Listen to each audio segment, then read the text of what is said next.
La récurrence des incendies chez nous, quelques mesures de prévention, c'est pour tout à l'heure.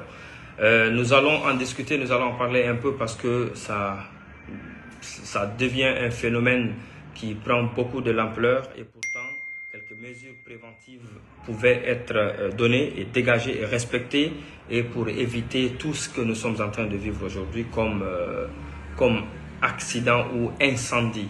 Bon, parce que les incendies, ne restez pas sans savoir que c'est récurrent dans ces derniers temps chez nous, à commencer par l'explosion qui a lieu au niveau de l'hydrocarbure à Kaloum.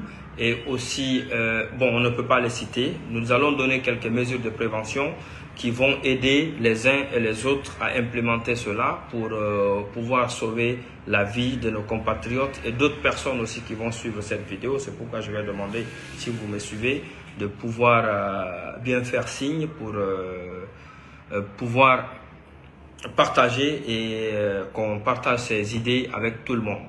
En tant que spécialiste, quand il y a une situation qui se passe dans le pays, il faudrait que tout le monde, en tout cas que les élites ou bien ceux qui savent faire quelque chose dans le domaine, puissent se prononcer pour aider tant bien que mal à atténuer la situation ou bien pourquoi ne pas l'éradiquer.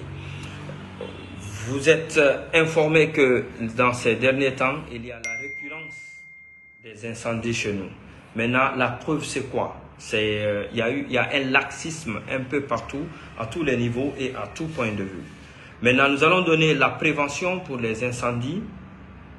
Parce que, disons, notons très bien que la prévention des incendies est une priorité pour assurer la sécurité des personnes, des biens et même l'environnement. Donc, il faut noter que pour qu'il y ait un incendie, il faut qu'il y ait trois aspects qui se réunissent. Il faut qu'il y ait trois aspects, 3 points importants qui vont se réunir pour qu'il y ait incendie. Premièrement, il faut la source du feu. Deuxièmement, il faut le combustible. Troisièmement, et ce qui est extrêmement important, troisièmement, c'est l'oxygène. Donc, pour qu'il y ait le feu, il faut ces trois éléments. Parce que si ces trois éléments ne sont pas réunis, on ne peut pas parler d'incendie, on ne peut pas parler de feu. Donc maintenant, comment faire pour lutter contre ces trois éléments, ces trois facteurs, pour ne pas qu'il y ait ces trois facteurs réunis pour donner des incendies. Bien évidemment, nous allons dégager quelques petits points qui sont importants, tant bien que mal. La source du feu, nous avons parlé de ça. Le combustible, nous avons parlé de ça et de l'oxygène. Maintenant, qu'est-ce qu'il faut? Quelques mesures importantes de prévention contre les incendies.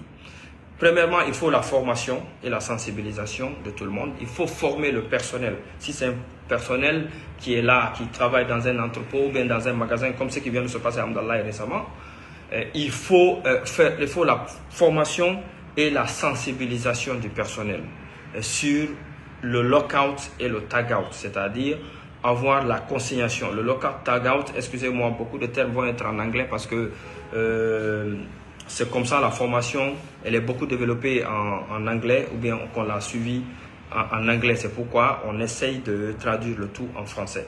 Donc, il faut savoir la consignation, c'est-à-dire le lockout et le tag-out. Je vais dire la consignation.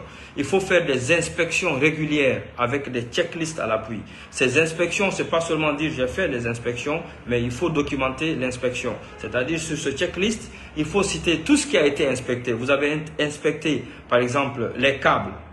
Vous avez inspecté vous connaissez la dégradation des installations, la possibilité qu'il y ait source d'incendie, départ des conduites